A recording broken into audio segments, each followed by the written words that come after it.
It is the month of May, and Widowhood Real Talk with Tina is celebrating our founder's birthday. Yes, that's me. And we invite you to help us celebrate. And how? By donating $5 in the month of May. 5 and 5. See what we're doing there with that? And how do you do that? Text Hopeful Hearts to 53555. Thanks for helping us celebrate and supporting a worthy cause. Let's get into this episode. Many people talk about the ups and downs of married life, but no one really prepares you for life after your spouse passes away. Welcome to Widowhood Real Talk with Tina, a safe place for widows, widowers, and their friends and family to talk about love and loss. Find comfort as you listen to honest conversations between Tina and invited guests who've experienced the loss of their forever partner. Share their stories of love, grief, and healing. You are not alone in this journey. Join today's episode and discover a wealth of resources and learn how to connect with others who are traveling the same path. This is Widowhood Real Talk with Tina.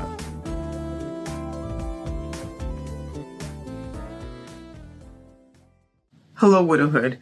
I am staying true to my promise of conducting a solo podcast at least once a quarter. And today is May 16th, and you are helping me celebrate my birthday. So I want to say thank you in advance for the $5 donation going towards the Widowhood, because Widowhood Real Talk with Tina is a registered 501c3 nonprofit on a mission to support the people that are grieving in our world. And at some time or another, we are all grieving, and having community is helpful, which actually leads into today's conversation. I am going to tackle things that people have asked me where I have found the pattern of people being stuck in grief, and what are my recommendations on working yourself out of grief. And the first thing that I'd like to tackle is when people feel the death of their loved one was a personal attack. And let me say, this is not related to the death of a loved one that has a crime related to it, or there was a murder or something that was intentional. And that certainly has different implications, in which I am very sorry for. I am referring to situations where, such as my husband, having a heart attack at the age of 51, someone's mother or cousin, uncle, sibling, child dying earlier than they anticipated, maybe an accident, but feeling like their loved ones leaving of this earth was a personal attack to them. That is something that I find often puts people in a place of feeling like they are stuck and they are unable to move forward. That also goes to the second item, which is guilt. When people carry an immense amount of guilt related to their loved one's death, it keeps them in a place of being stuck, that they cannot move forward.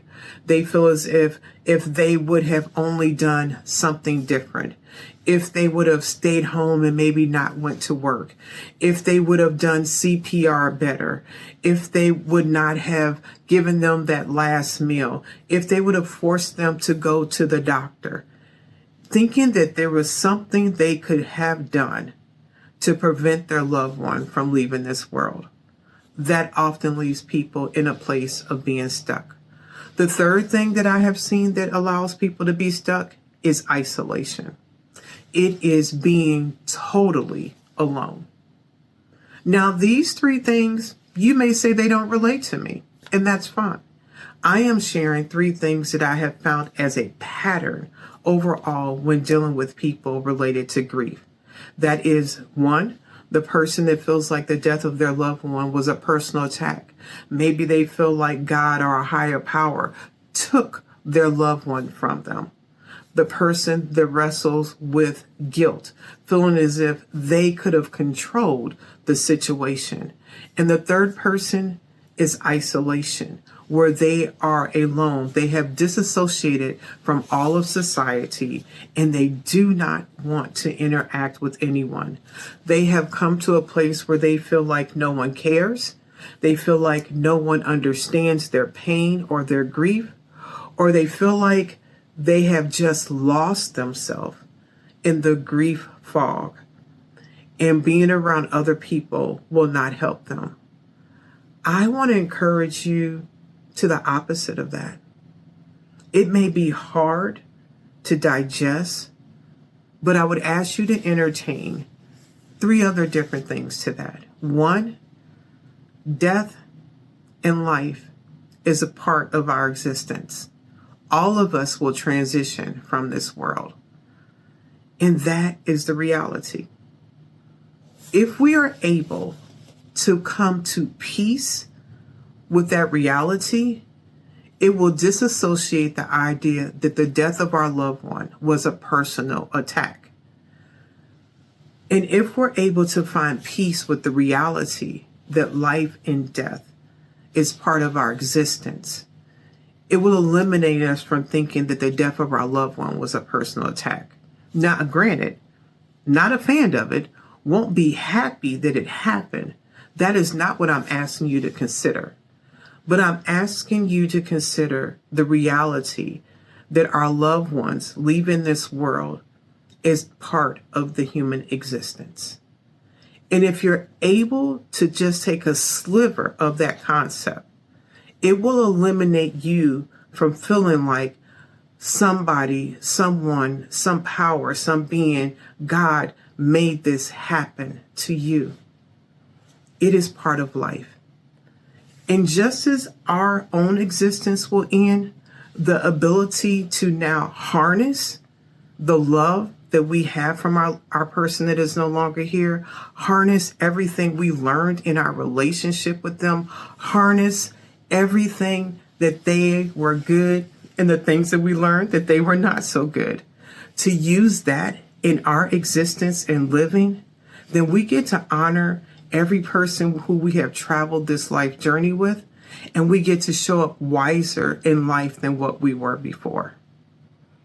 I would also ask you to think about the idea of feeling guilty for your loved one. And that can show up in a lot of different ways. It can show up that I feel guilty for laughing. I feel guilty for still living and they were not here. I may feel guilty for continuing my life with someone else, knowing that my partner is no longer here. And those are guilt that people often wrestle with. But I would ask you to consider this. Your life journey is still going. You are still alive, and you have the right to live. Your living is something that can be done to honor your loved one. It doesn't have to look like it's something that you're doing and you shouldn't have the right to do. Based on the love that you had in that relationship with them, your ability to keep living and not feeling guilty and realizing you do not have the power and control of when someone leaves this world, it frees you up to be able to maybe, just maybe, consider enjoying your life. Consider enjoying the opportunities that are presented to you and to relieve yourself of guilt because you don't have the power to control the situation. Let me explain it this way. Yesterday's lottery numbers came out and people won the lottery. Today, I know what yesterday's lottery numbers were. I cannot be mad at me for not winning yesterday's lottery. Guilt often shows up with the idea of knowledge we know now based on a past situation. For instance, my husband, Mark, died of a major heart attack while we were on vacation. And he often complained of having gas. He was saying that he was having heartburn. He had medication for that. That night that he was complaining about the heartburn and the gas, he had the heart attack and died. I could choose to say, if I would have made him go to the hospital, he would not have died that day. I could not make Mark do anything different than he wanted to do. Based on the knowledge and the information I had at that time, it was another gas experience. There was nothing that was telling in that situation that was different from anything that happened before that would make me think I should make him go to the hospital. I could choose now to live in regret and constantly roll over in my mind what I should have done that night, or I can accept the reality that I did the best that I knew how to do based on the information that I had at that time. And when those thoughts come, as they will, I have to tell myself, Tina, your emotions cannot override the facts in this situation. The fact is that the night Mark died was heartburn and gas like any other night before. And you did the best that you knew how to do. Continually telling myself the truth when my emotions want to get spun up allows me to deal with the guilt that is trying to attack me. And I would encourage you that when guilt tries to plague you, to think, what are the facts? What you knew at that time, that you did the best that you knew how to do, and that is the reality. As for the isolation, it is not good. It is not good to be alone by yourself in this very difficult time. Now, you may say the people that promised they were going to show up, the people that said they would be there and when you needed them, they're not there.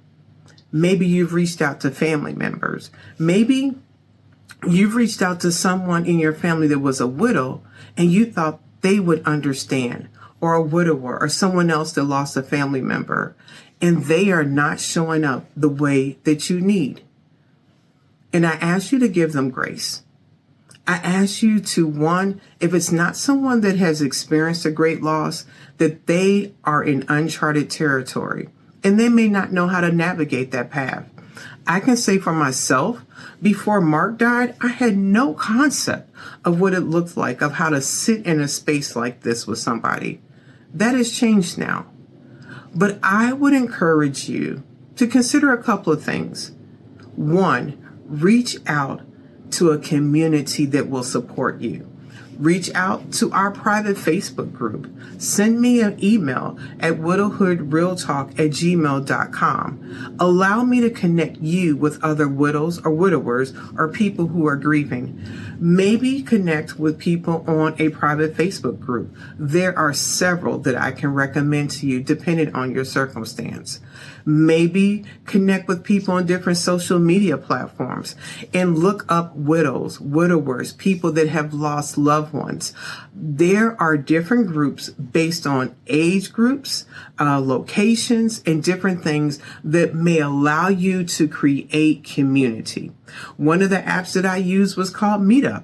I looked up people that were interested in book clubs, interested in bike riding, interested in sports, interested in photography, interested in trying out new restaurants.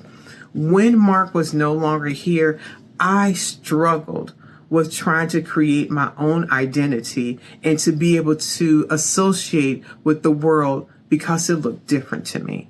So I can understand that.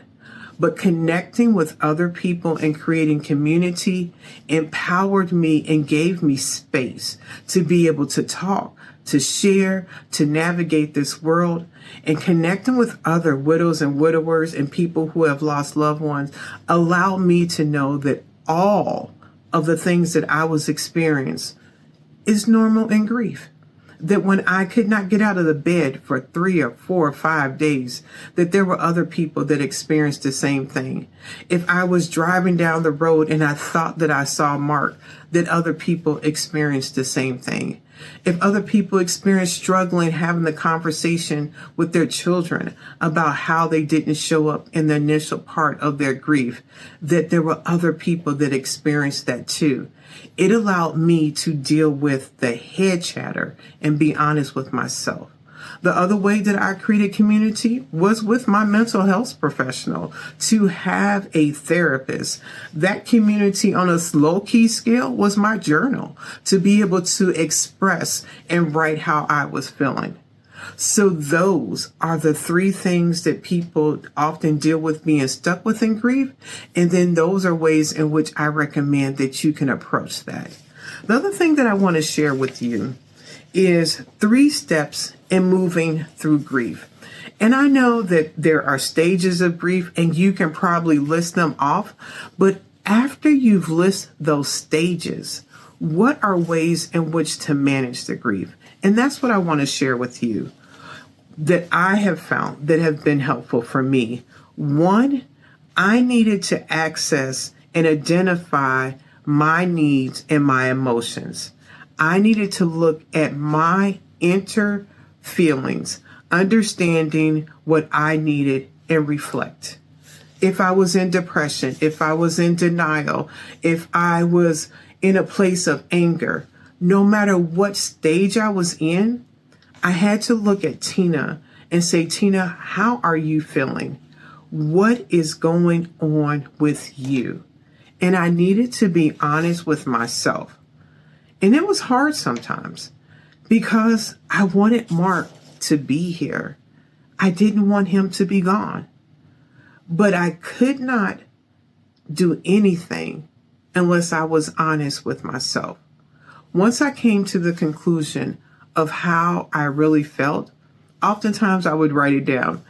You would see Post-it notes on the mirror about how I felt today, maybe in the car or on the kitchen counter, because I had to be honest about how I was feeling. And sometimes it may have taken me a day or two. I may have just felt like I was super punchy or agitated, and really just realizing what my true emotion was. After I was able to be honest with how I was feeling, I needed to understand how to express my emotions and desires. So if I was feeling agitated, what was I feeling agitated about? Maybe it was because I was tired of eating dinner by myself. So I had to figure out what would solve that. Maybe it would be going to a restaurant that other people were in the room, but I wasn't by myself. Maybe it was asking my sister or a friend to go to dinner with me. Maybe I wanted to go to the movies, but I hated going to see the series that Mark and I started, but I wanted to go. And I, in fact, remember mustering up the courage to go to the movies for the first time by myself. I enjoyed going to the movies. I enjoyed going with Mark. But I had to figure out a way to empower myself to get my life back. And that was being honest with how I felt, and then expressing my needs and my desires with the people around me, or to myself, and identifying how that I could solve that. And then once I identified it, I moved forward and took action. So 1, understanding how I was truly feeling in all the different stages of grief, being honest with myself. 2, identifying what I needed during those stages of grief. And then 3, moving forward and conveying what I needed either to myself or my community around me. Because yes, we will travel through those stages of grief. Heck, we may go through those stages within 15 minutes, all at the same time.